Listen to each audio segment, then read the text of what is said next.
twongeye kubakaze abakunzi bacu mudukurikiye hirya no hino ku migabane itandukanye y'isi. Tubahaye mwaramutse abari mu gitondo, abari ku mugoroba, namwe tubahaye mwiriwe.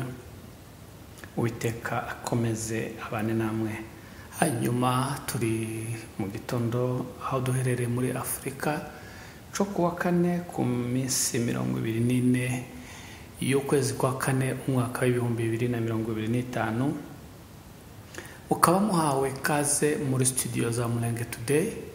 Kuri microphone ni Fidele nk'uko bisanzwe, ndetse no ku buhanga bw'ibyuma.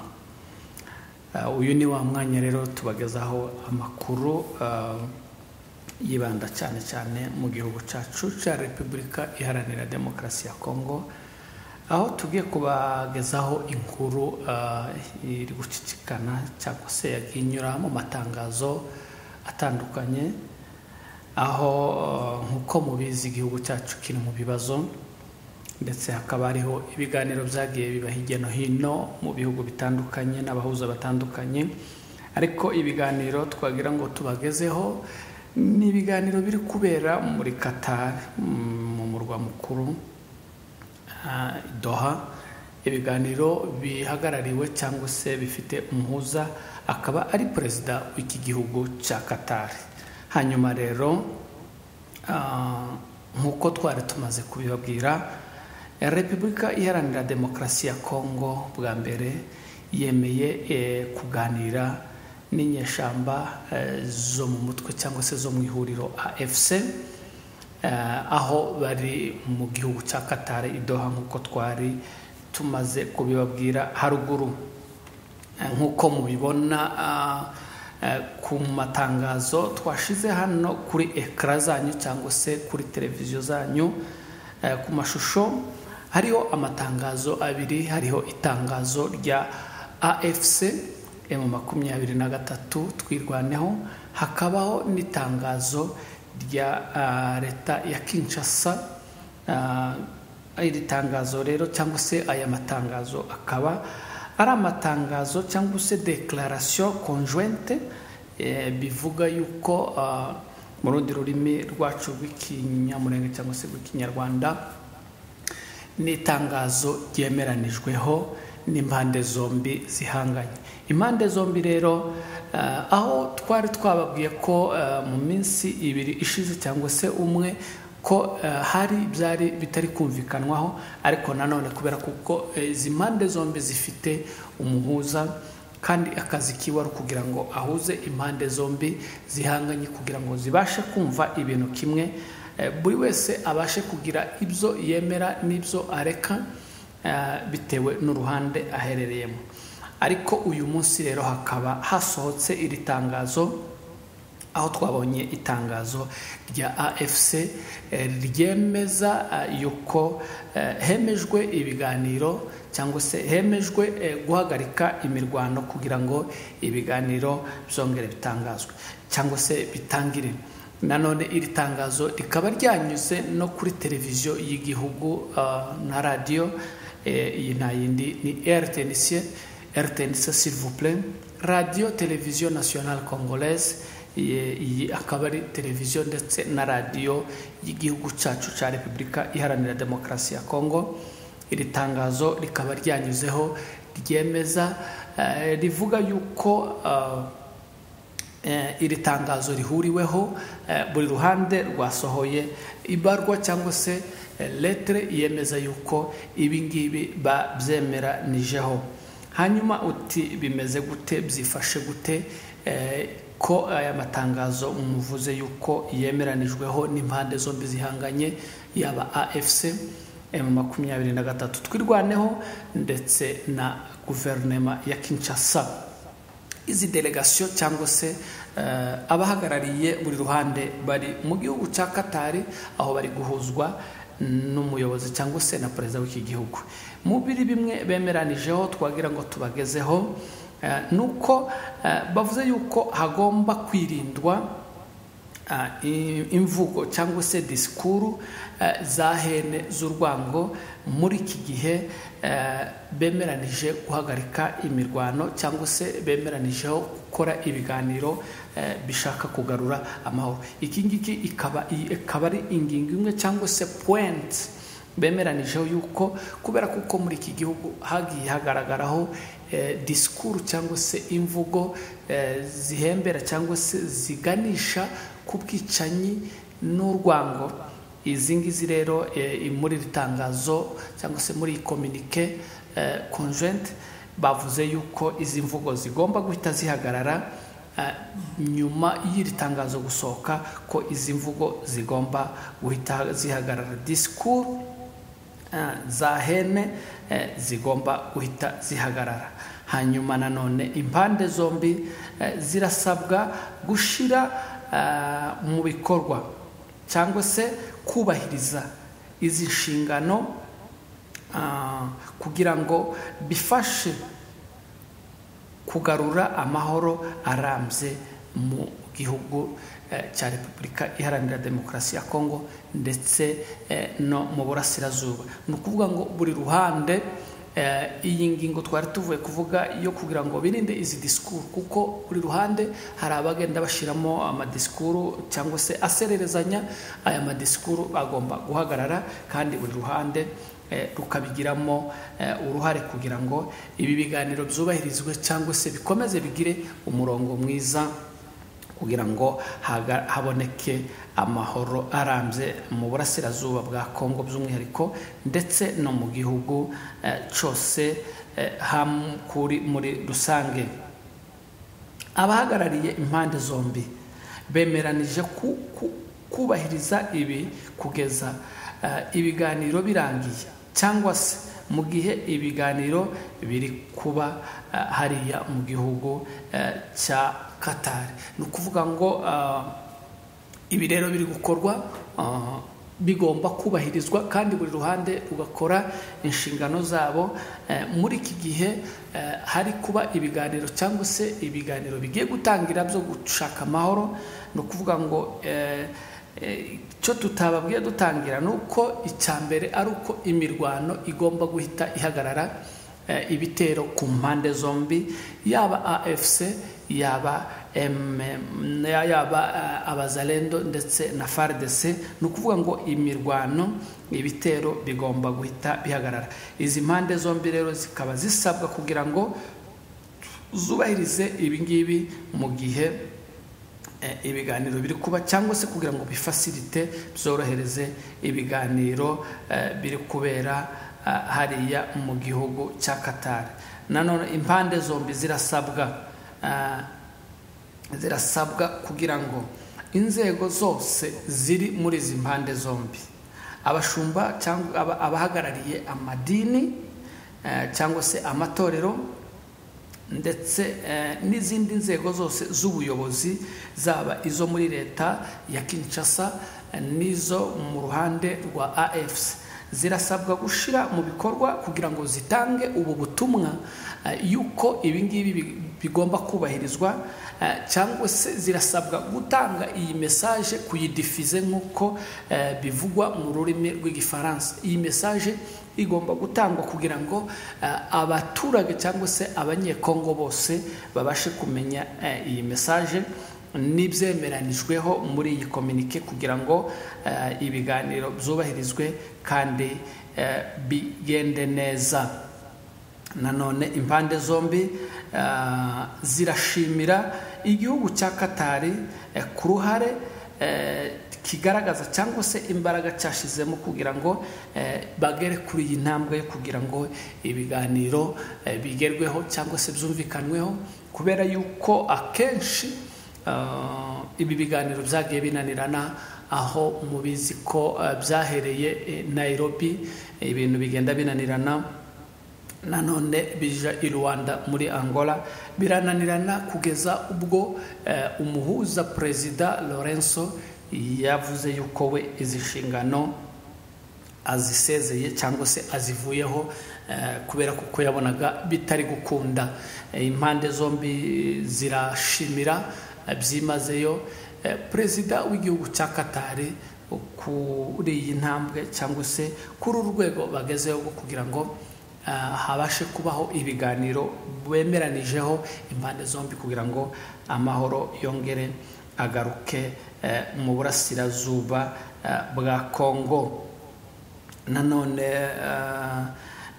vice premier ministre cyangwa se ministre w'intebe wungirije w'igihugu cya Belgique ushinzwe ububanyi n'amahanga cyangwa se affaires étrangères Maxime Prevot nawe arashimira cyangwa se arashima iyi ntambwe yatewe kuri iyi declaration ihuriweho hagati ya Repubulika Iharanira Demokarasi ya Kongo ndetse na AFC.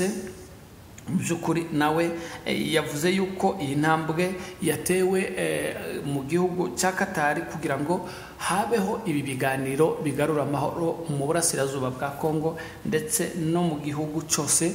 Ati nanjye ndayishimira cyane kandi ishimira n'igihugu cya Qatar. Twibutsa abadukurikiye yuko iki gihugu cya Belgique aricyo cyakolonije igihugu cyacu cya Repubulika Iharanira Demokarasi ya Kongo. Uyu Maxime rero minisitiri w'ububanyi n'amahanga w'iki gihugu akaba ashimira iyi ntambwe yabashe kugerwaho kugira ngo impande zombi zigere ku rwego rwo kwicarana kugira ngo zibashe kuganira kugira ngo amahoro yongere agaruke mu burasirazuba no mu gihugu cyose muri rusange. Nanone Maxime akaba yongeye kuvuga ati yakoze ati kubw'inyungu cyangwa se kubwo kugira ngo nanjye nerekane uruhare rwanjye. Ati kuri uyu wa gatanu nzaza mbifashijwemo cyangwa se byoroherejwemo n'igihugu cya Qatar ndetse n'umuryango wa SADC na EAC. Ati nanjye nzaba ndi mu burasirazuba cyangwa se muri rejo nk'uko yabivuze kugira ngo dukomeze tugaragaze uruhare rwacu mu rwego rwo gushimangira no gushyigikira ibi biganiro biri kubera bigiye gutangira hagati y'impande zombi biri kubera mu gihugu cya Qatar. Ati nanjye mu by'ukuri vuba cyane nzaba ndi mu karere kugira ngo hubahirizwe cyangwa se dukomeze dushiremo uruhare rwacu kugira ngo ibi biganiro byubahirizwe kandi bibashe kugerwaho kugira ngo bizatange umusaruro uhagije kandi ufatika.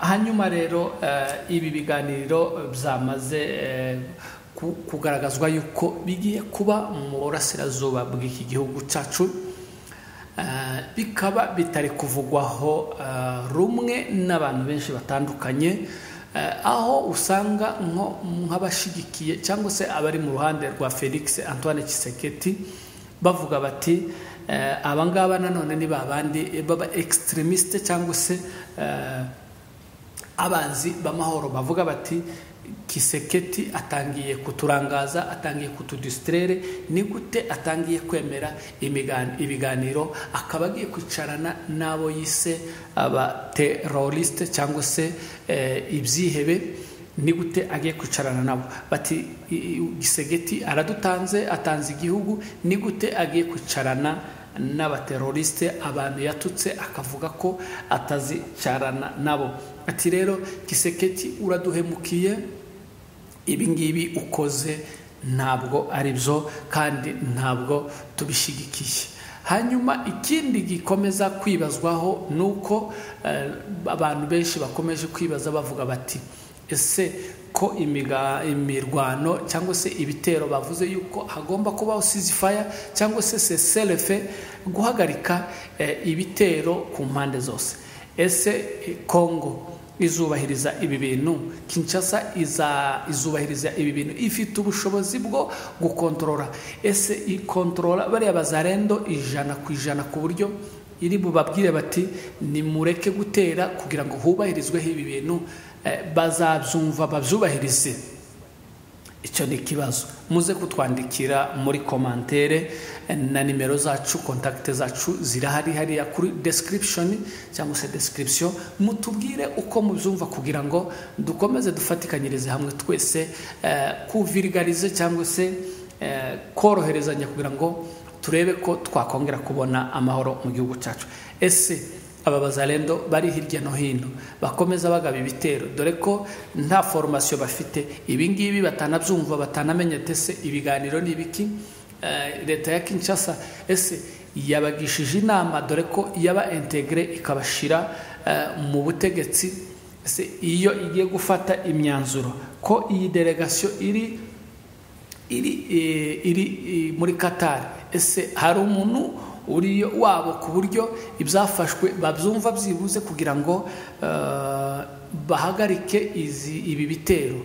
Ushobora kubona uyu munsi cyangwa se ejo, nyuma y'izi barwa zamaze gusohoka, kuko akenshi twagiye tubibona M23 aho yikuye muri Walikale, ubwo byari byasabwa kugira ngo hubahirizwe ibiganiro nanone ubwo byari bigiye gutangira muri Qatar. Ariko se nubwo batavuze ko hari abantu bagomba kuva mu birindiro byabo, ariko bakaba basabye yuko ibingibi byose byavuzwe ahangaha bigomba kubahirizwa, cyane cyane guhagarika ibitero ku mpande zombi. Ese aba bazalendo bazabyubahiriza? Ese FARDC izabyubahiriza? Izi mayimayi na FDLR bazabyubahiriza? Dore ko bo bahora bashaka kudurumbanya, iyo bashonje baza bagatera bashaka kugaba ibitero kugira ngo banyage inka. Icyo ngiyo leta ya Kinshasa nanone biragaragara yuko, cyangwa se abasesenguzi bagaragaza yuko leta ya Kinshasa idafite ubushobozi cyangwa se idafite ijambo mo adure yo kubwira aba bazalendo kugira ngo bumve hanyuma bubahe bashire mu bikorwa icyo leta ya Kinshasa ibasaba kugira ngo hubahirizwe ibi biganiro. Icyo ngeyeho mu gihe batazabyubahiriza bakagaba ibitero, M23 izakomeza ifunge sefu cyangwa se irekere isasu muri twiga ireke gukoramo kugira ngo yubahirize ibi biganiro. Ibi nabyo bikaba bivuga bati mu gihe bigenze gutyo ntabwo M23 twirwaneho izabyemera, nayo ntabwo izabyihanganira ko aba bazalendo izi FDLR zuzuye hano hirya hose, mu gihe zizaba zinaniwe kubahiriza ibyasabwe n'umuhuza kugira ngo ibiganiro bishyirwe mu bikorwa cyangwa se byubahirizwe. M23 twirwaneho AFC nayo ntizemera ko bakomeza kuyirasaho ngo yicare ifumbate amaboko, ishyira amaboko mu mufuka ngo niho yubahiriza ibiganiro. Ibi rero akaba ari ibikomeje kwibazwaho mu gihe bizagenda gutyo aba bazalendo bakananirwa kubahiriza, kuko mu bigaragara M23 yo hari intambwe yateye ubwo yavaga muri Walikale yikuramo, ndetse bisabwe n'ibihugu bikomakomeye n'abahuza ubwo basabaga yuko M23 AFC twirwaneho yava muri Walikale kugira ngo hubahirizwe ibiganiro. Irabyubahiriza, iva muri Walikale. Ariko nyuma yabwo nanone nk'uko twabivuze, ingabo za Kinshasa, coalition gouvernementale ntiyagaragaje imyitwarire myiza, aho nanone yatangiye gupropager cyangwa se gutanga ama message ivuga yuko ariyo yirukanye AFC muri Walikale. Ibi rero zikaba ari ingingo zimwe na zimwe zigenda zigaragaza uburyo aba bazalendo FDLR hamwe na FARDC ibashigikira bashobora kutubahiriza biriya bintu byagiye bisabwa, kubera kuko akenshi bigenda bibagaragaraho. Mu gihe batazabyubahiriza rero M23 nayo ntabwo izabyihanganira. Mu gihe itazabyihanganira bikagenda gutya, ese ninde uzabihomberamo, ninde uzatakaza? Impande zimwe zivuga yuko mu by'ukuri mu gihe bitazubahirizwa nanone ko leta ya Kinshasa iri muri position de faiblesse kubera kuko nta na rimwe yigeze yemera ibiganiro. Ikindi mu matangazo yayo ubwo yavugaga yuko ari abateroriste atari abantu bemewe. Mu matangazo yayo yagendaga itanga mu by'ukuri wumvaga ivuga imvugo zitari nziza, ariko uyu munsi mu itangazo yatanze yaba iryanyuze kuri RTNC ndetse n'ibyagiye bivugwa na Ministre wa Communication Patrick Muyaya, mu by'ukuri ntabwo bongeye kugaruka kuri iri jambo bavuga bati abateroriste ba AFCM 23 twirwaneho, ahubwo bavugaga yuko impande zombi cyangwa se AFC zemeranijeho. Ibi rero bikaba bigaragaza hari ababivuga yuko iyi yaba ari position de faiblesse kubera yuko Kinshasa ibona yuko AFC ikomeje kuyirusha imbaraga ndetse iri no kugenda itinya ibindi n'izindi mbaraga AFC igenda yunguka umunsi ku wundi kubera kuko nubundi leta ya Kinshasa igenda itakaza amanota ahantu henshi, aho mwabonye ku munsi w'ejo bamenase cyangwa se babashe gupiye biro nationale ya PPRD. Ibi ngibi nabyo abasesenguzi bakabagenda bavuga bati izi nazo ni faiblesse, ni position de faiblesse Kinshasa igenda igaragaza ati gutakaza nubwo PPRD yari iri muri opposition, ariko kandi ibi birushaho kuyongerera imbaraga kuko ifite abantu bakomeye. Mu gihe yakwiyunga na AFC, Kinshasa yakomeza kugira intege nkeya. Abandi bati AFC M23 twirwaneho, iyi ni insinzi kubera yuko nta na rimwe Kinshasa yigeze yemera ibiganiro, atariko uyu munsi kaba yemeye ibiganiro. Ni bigaragaza yuko AFC ikomeje kugira imbaraga ati kandi no mu gihe ahantu hose, mu gihe ibi ngibi biganiro byatanga umusaruro mwiza, AFC niyo izaba iri kuganye. No mu gihe nanone bitatanga umusaruro ati AFC izakomeza urugamba itsinde kubera kuko Kinshasa buri munsi igenda ikomeza gutsindwa.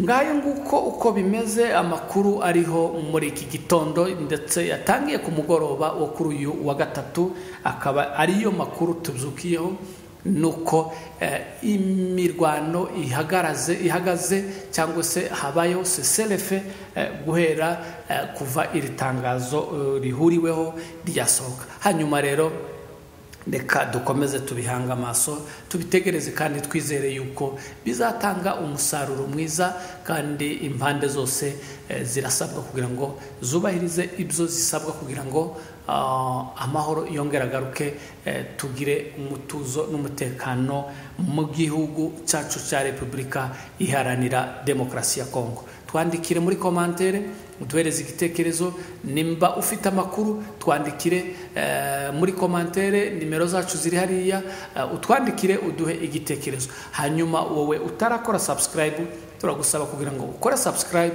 kugira ngo tuzajye dukomeza tubane umunsi kundi. Hasigaye turabashimiye, mukomeze mugire ibihe byiza. Mwari kumwe na Fidel kuri micro ndetse no ku buhanga bw'ibyuma.